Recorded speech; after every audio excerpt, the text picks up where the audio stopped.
शशांक हगवणे कॉलेजमध्ये असताना त्याचा जीव वैष्णवी अनिल कसपटे या मुलीवर जडला. दोघांमध्येही प्रेमसंबंध वाढले. शशांक हगवणे हा राजेंद्र हगवणे यांचा धाकटा मुलगा. राजेंद्र हगवणे हा राष्ट्रवादी पक्षाचा माणूस होता, त्यामुळे रुबाबदार यांचा पूर्ण राजकारणी कुटुंब होतं. वैष्णवी देखील परिस्थितीने चांगल्या घरातील मुलगी. वैष्णवीचे वडील अनिल साहेबराव कसपटे हे विचारांनी तसेच परिस्थितीनेही खूप श्रीमंत व्यक्ती होते. त्यांचे आपल्या मुलीवर जीवापाड प्रेम होतं. वैष्णवीने शशांकबद्दल जेव्हा आपल्या वडिलांना सांगितले आणि वडिलांनी जेव्हा शशांकची चौकशी केली तेव्हा त्यांनी आपल्या मुलीला समजावून सांगितले, आपण नेहमी आपल्यासारख्याच कुटुंबासोबत नातेसंबंध जोडायला हवेत. त्यामुळे तू त्या मुलासोबत लग्न करून सुखी राहू शकणार नाही असे मला वाटते. परंतु मुलगी वैष्णवी शशांकच्या प्रेमात वेडी झाली होती. मला त्याच्यासोबतच लग्न करायचं आहे, तिने स्पष्टपणे आपल्या वडिलांना व मामाला सांगितले. परंतु वडिलांनी तिचे न ऐकता तिला लग्नासाठी 1-2 स्थळे शोधली. परंतु शशांकने वैष्णवीचे लग्न ज्या ठिकाणी जमेल त्या ठिकाणी फोन करून त्याच्याबद्दल आणि तिच्याबद्दल माहिती दिली. त्यामुळे दोन्ही ठिकाणी तिचे लग्न मोडले. आपली तशीच आपल्या मुलीची बदनामी शशांक करतो आहे. नातेसंबंधांमध्ये जर हे माहीत झाले तर आपलीच अजून जास्त बदनामी होईल हा विचार वैष्णवीचे वडील करू लागले. मुलगी सुद्धा हट्टाला पेटली होती. लग्न करेल तर फक्त शशांक सोबतच करेल अशी ती म्हणू लागली. त्याच्यासोबत लग्न करण्यासाठी तिने पळून जाण्याचाही प्रयत्न केला.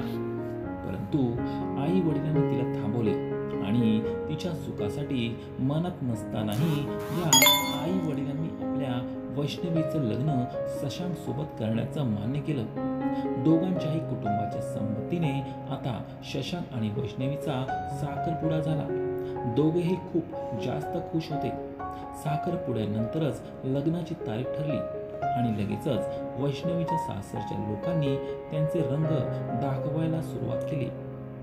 आम्ही राजकारणातील मोठी माणसं, या समाजात आमची प्रतिष्ठा आहे. मोठमोठी लोक लग्नाला येतील मुलाच्या, त्यामुळे लग्न चांगलं झालं पाहिजे. हुंडा जास्त मिळालाच पाहिजे. लग्नात मुलाला तुमच्याकडून मोठी गाडी देखील मिळाली पाहिजे. मोठमोठे नेते आमच्या लग्नाला येतील म्हणून मोठ्या धूमधडाक्यात लग्न व्हायलाच हवं. कुठेतरी वैष्णवीच्या बापाला हे पटत नव्हतं. परंतु मुलीच्या चेहऱ्यावरील आनंद बघून त्यांनी तिच्या सासरच्या लोकांच्या सगळ्या अटी एका मागोमाग मान्य केल्या. 28 एप्रिल 2023 रोजी मोठ्या धूमधडाक्यात वैष्णवी आणि शशांक यांचं सुसगावमध्ये लग्न पार पडलं. एवढंच नाही तर लग्नात तिच्या माहेरच्यांनी हुंडा म्हणून 51 तोळे सोनं, चांदीची भांडी तसेच फॉर्च्युनर गाडीही दिली. स्वतःहून त्यांनी हे सगळं दिलं नाही तर त्यांच्यावर हे सगळं हुंड्याच्या स्वरूपात मागितलं गेलं. का तर आमची फॅमिली राजकारणी मोठी आहे, लोक काय म्हणतील आम्हाला असे बोलून त्यांना भावनिक करत मागितलं गेलं. लग्नाचे 6 महिने वैष्णवी शशांक सोबत खूप सुखी होती. तिचा स्वभाव थोडासा घाबरट, शांत, त्यामुळे नवरा शशांक जे काही म्हणेल ती सगळं ऐकायची. त्याच्या शब्दाच्या बाहेर ती जात नव्हती. परंतु नवरा सोडून घरातील सासू सासरे, नणंद यांच्या वागण्यात थोडा थोडा बदल तिला जाणवायला लागला. नणंद देखील वैष्णवीबद्दल चुगली करत तिला त्रास देत होती. पण घरातील लाडकी असल्यामुळे तिच्या नंदेला कोणीच काहीच बोलत नव्हतं. 6च महिन्यानंतर गौरी गणपती आले आणि या सासरच्या लोकांनी वैष्णवीला तिच्या माहेरून चांदीच्या गौरी मागायला सांगितल्या. वैष्णवीला हे पटत नव्हतं. तिने विरोध केला. परंतु सासू सासरे यांच्या टोमण्याला कंटाळून शेवटी तिने माहेरी गौरी मागितल्या. माहेरच्यांनीही मुलीला निराश केले नाही. चांदीच्या गौरी करून दिल्या. आता प्रत्येक 1-2 महिन्यांनी वैष्णवी आपल्या माहेरी येत आणि कधी 1 लाख, कधी 2 लाख पैसे बापाकडे मागत होती. कधी ब्रँडेड 1.5 लाखाचं घड्याळ, तर नवऱ्यासाठी कधी महागडा गॉगल, तर कधी 2 लाखाचा फोन घेत. तिच्या मागण्या हळूहळू वाढत होत्या. पण मुलीसाठी आई वडील त्या पूर्ण करत होते. कुठेतरी वैष्णवी टेन्शनमध्ये जात होती. आपल्या माहेरी ती आपल्या नवऱ्याबद्दल, सासरच्या लोकांबद्दल सांगू लागली होती. ते लोक मला टॉर्चर करतात म्हणू लागली होती. तिच्या मामांना एकदा वैष्णवी बोलली, कदाचित शशांक सोबत लग्न करण्याचा माझा निर्णय चुकीचा होता. मामा मला आत्ताशी समजलं. ते लोक चांगले नाहीत. माझा निर्णय चुकला हे तिने मान्य केलं. लग्नाला 1 वर्ष झालं. वैष्णवीला दिवस गेले, परंतु शशांकने वैष्णवीच्या चारित्र्यावर बहिणीचं ऐकून संशय घेतला. हे मूल माझं नाही, तो तिला म्हणू लागला. आता मात्र वैष्णवीला टेन्शन आलं. आपण ज्या नवऱ्यावर विश्वास ठेवून या घरात आलो, तोच नवरा आपल्या चारित्र्यावर संशय घेत आहे. वाईट सासू सासरे किंवा नणंद बोलतात म्हणतात यांचे वाईट वाटत नाही. वाईट तर नवऱ्याचं वाटतं, जो अजूनही माझ्यावर विश्वास ठेवत नाही, किंवा माझा नवरा माझं कधीच झालाच नाही. वैष्णवीने खूप विचार करून त्या दिवशी विष पिऊन स्वतःला संपवण्याचा निर्णय घेतला. पण शशांकने जेव्हा वैष्णवीला असे पाहिले, त्याने घाईतच आपल्या बहिणीला घेत वैष्णवीला हॉस्पिटलमध्ये दाखल केले. वैष्णवी त्या दिवशी वाचली तेव्हा शशांक व त्याची बहीण घरी निघून गेले. तुमची मुलगी तुम्हालाच राहू द्या, आम्हाला नांदवायची नाही म्हणाले. वैष्णवी आपल्या आई वडिलांसोबत माहेरी आली आणि आपल्या बापाला म्हणू लागली, माझी चूक झाली की मी त्याच्यासोबत लग्न केलं. मी आता परत जाणार नाही. परंतु वैष्णवी गरोदर होती. तिच्या वडिलांना तिचा संसार वाचवायचा होता. आपण त्यांच्या मागण्या पूर्ण केल्या. इतकं मोठं लग्न झालं आणि मुलगी जर अशी घरात राहिली तर नातेवाईकांमध्ये आपली मान झुकेल. सगळी इज्जत धुळीस मिळेल. सगळीकडे मला नाव ठेवले जातील. भाऊबंधांमध्ये माझी प्रतिष्ठा कमी होईल. माझी मुलगी तिचं पुढं कसं होईल? म्हणून त्या बापाने वैष्णवीला समजावलं, आपण तुझ्या लग्नावर खूप खर्च केलाय. आता तू गरोदर आहेस. बाळ झाल्यावर ते लोक नक्कीच बदलतील. असा विचार करून स्वतःला कष्ट देऊ नकोस. शशांक तुझ्यावर प्रेम करतो असे समजावून या वडिलांनी वैष्णवीला परत तिच्या सासरी पाठवले. सासू, नणंद आणि नवऱ्याचे पाय पकडत या बापाने आपल्या मुलीला समजावून घ्या, तिला इतकं कळत नाही म्हणून सांगितले. पाय पकडत त्यांची माफी मागितली. परत धूमधडाक्यात डोहाळे जेवण केलं. त्यांच्याकडून होईल ते सगळं त्यांनी मुलीसाठी केलं. 9 महिन्यानंतर वैष्णवीने एका मुलाला जन्म दिला. बाळ झाल्यावर मोठं बारसं घातलं गेलं. एखादा महिना वातावरण चांगलं होतं. सासू सासरे तिचं लाड करायला लागले की नणंद लगेच सासूचे कान भरत. इतके लाड करून तिला डोक्यावर बसू नका म्हणत. वैष्णवी सगळ्यांचा त्रास सहन करत होती. घरात इतके सगळे नोकर होते, तरीही वैष्णवीकडून घरात काम करून घेतले जात होते. 1 वर्ष वैष्णवीला लग्न करून झालं होतं, पण तरीही तिच्या नवऱ्याने तिला तिच्या जावेसोबत बोलू दिलं नव्हतं. आपल्या भावाची बायको चांगली नाही, ती भांडखोर आहे असं म्हणत शशांकने वैष्णवीला तिच्यापासून दूर ठेवले होते. आणि वैष्णवी सुद्धा जावेला लग्नानंतर कधीच भेटली नव्हती की बोलली नव्हती. आता मात्र वैष्णवीला आपल्या जावेचा त्रास काय असेल हे समजू लागले. आपल्यासारख्याच त्रास या लोकांनी तिला दिला असेल, म्हणूनच ती या लोकांपासून दूर राहते हे वैष्णवीला समजले. परंतु वैष्णवी त्यावर काही नवऱ्यासोबत बोलायला लागली की शशांकने तिला मारायला सुरुवात केली होती. तू शांत राहा, आमच्या घरातील मॅटरमध्ये बोलू नकोस, तो तिला म्हणाला. तो फक्त बायकोला ऑर्डर देत माहेरून पैसे आणायला सांगत आणि वैष्णवी सुद्धा नवऱ्याचे सांगितल्यावर माहेरून पैसे आणत. तिचा बाप सुद्धा मुलीला त्रास नको म्हणून ते मागेन ते तिला घेऊन देत, कारण त्याला फक्त मुलीचा संसार सुखात होताना पाहायचं होतं. बाळ आता 6 महिन्यांचं झालं.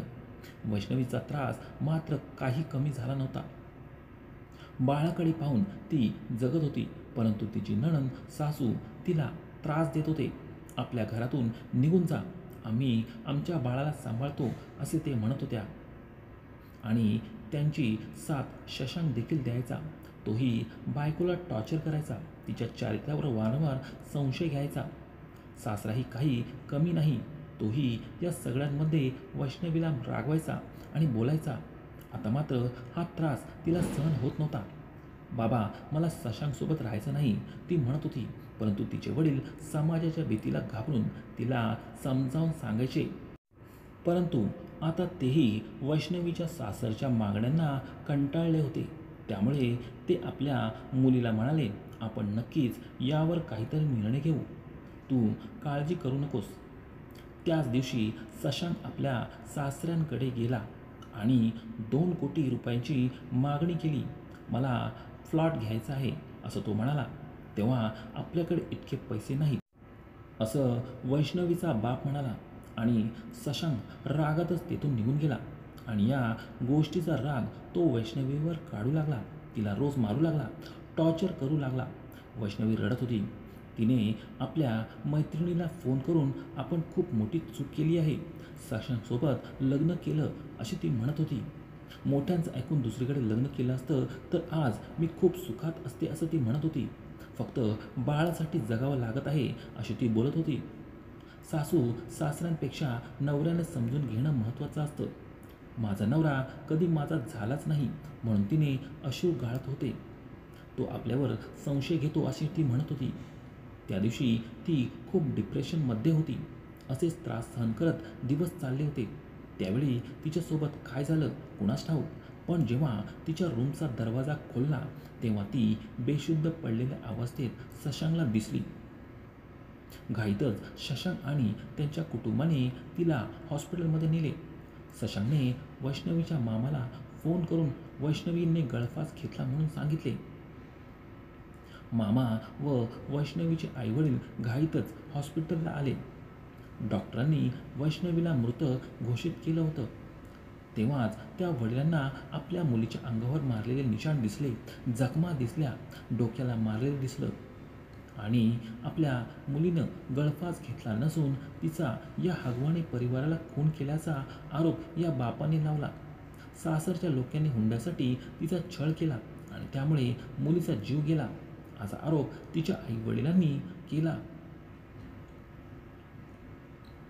बीजे हॉस्पिटलने दिलेल्या अहवालानुसार वैष्णवीचा मृत्यू गळ्याजवळ झालेल्या फासाने झालाय. तिच्या मृतदेहावर धारदार वस्तूने वार केलेल्या खूप साऱ्या जखमा देखील आढळून आल्या आहेत. हे सगळं बघून तिच्या वडिलांनी वैष्णवीचा नवरा शशांक, आईबाप आणि नणंद यांच्यावर मुलीचा खून केल्याचा आरोप लावला आहे. आणि सगळ्यात चौकशीत पोलिसांनी वैष्णवीचा नवरा, शशांक, आई आणि नणंद यांना ताब्यात घेतला आहे. परंतु वैष्णवीचे सासरे अजूनही फरार आहेत. 16 मे 2025 रोजी ही घटना घडली आहे. या सगळ्यांच्या त्रासाला कंटाळून अखेर वैष्णवी देवाकडे गेली. परंतु तिचे 9 महिन्याचे बाळ या हगवाणे कुटुंबाने तिच्या माहेरी न देता तिसऱ्याच व्यक्तीकडे दिले. परंतु आम्हीच आमच्या मुलीला त्या लोकांचा त्रास सहन करू दिला. तिला समजावले, नांदायला पाठवले. याचाच फायदा त्या लोकांनी घेतला. त्यांनी जे मागेल ते त्यांना वेळेवर पुरवलं आणि म्हणूनच त्यांनी आमच्या मुलीला संपवलं. परंतु आता आमच्या मुलीचा मुलगा आमच्याकडेच राहावा, त्याचा सांभाळ आम्ही करू असे रडून रडून वैष्णवीचा बाप म्हणत होता. वैष्णवीचं बाळ कुठे आहे याचा तपास लागला नव्हता. वैष्णवीच्या मृत्यूनंतर तिचे 9 महिन्याचे बाळ निलेश चव्हाण या व्यक्तीकडे तिच्या सासरच्यांनी सोपवले होते, जे आता सुखरूपपणे वैष्णवीच्या आई वडिलांकडे सोपवण्यात आले आहे. आपली वैष्णवी आपल्याकडे परत आली असा आनंद तिच्या आई वडिलांच्या चेहऱ्यावर दिसत आहे. मुलगी गमावली पण तिच्या मुलाला आपण सगळं देऊ, त्याचा सांभाळ करू असे तिचे वडील म्हणत आहेत. मित्रांनो, वैष्णवी ही राष्ट्रवादी काँग्रेसचे नेते राजेंद्र हगवणे यांची सून होती. वैष्णवीच्या मृत्यूमुळे आता राज्यभरात खळबळ उडाली आहे. फरार आरोपींना लवकरात लवकर पकडावं आणि योग्य ती शिक्षा द्यावी ही विनंती वैष्णवीच्या कुटुंबाने केली आहे. वैष्णवीच्या सासूचं नाव लता राजेंद्र हगवणे आणि नंदेचं नाव करिश्मा राजेंद्र हगवणे असे आहे. हे तिघेही सध्या पोलिसांच्या ताब्यात आहेत. त्यांना जन्मठेपेची शिक्षा व्हावी असा पूर्ण महाराष्ट्र म्हणत आहे. परंतु त्यांना शिक्षा होईल का, की नेहमीप्रमाणे ही केसही दाबली जाईल? परत एकदा हुंड्यासाठी एखाद्या मुलीचा बळी जाईल? खरंच वैष्णवीच्या गुन्हेगारांना काय शिक्षा व्हावी? तुम्हाला या घटनेबद्दल काय वाटतं? खाली कॉमेंटमध्ये भरभरून सांगा. आणि या घटनेवरून मुलींच्या बापाला एकच सांगू इच्छिते, तुम्ही आपल्या मुलीवर खूप प्रेम करतात, परंतु मुलीच्या सासरच्या लोकांच्या मागण्यांना बळी पडू नका. त्यांनी जे मागितलं ते त्यांना लगेच देऊ जाऊ नका. मुलीला त्रास होत असेल तर तिला डायरेक्ट आपल्या घरी घेऊन या आणि जे पैसे तिच्या सासरच्या लोकांना देतात त्याच पैशात तिला काहीतरी व्यवसाय टाकून द्या. तिला तिच्या पायावर उभे राहू द्या. अशा लालची लोकांच्या हातात आपल्या मुलीला सोपू नका. आणि मुलींनी सुद्धा मुलाच्या प्रेमात वेडं होऊन आई वडिलांच्या विरोधात जाऊन लग्न करण्याचा निर्णय घेऊ नका. नाहीतर अजून एक हुंड्याच्या छळाला बळी पडलेली नवीन वैष्णवी म्हणून तुमचाही नंबर पुढे लागू शकतो. या घटनेतील वैष्णवीला न्याय मिळेल का?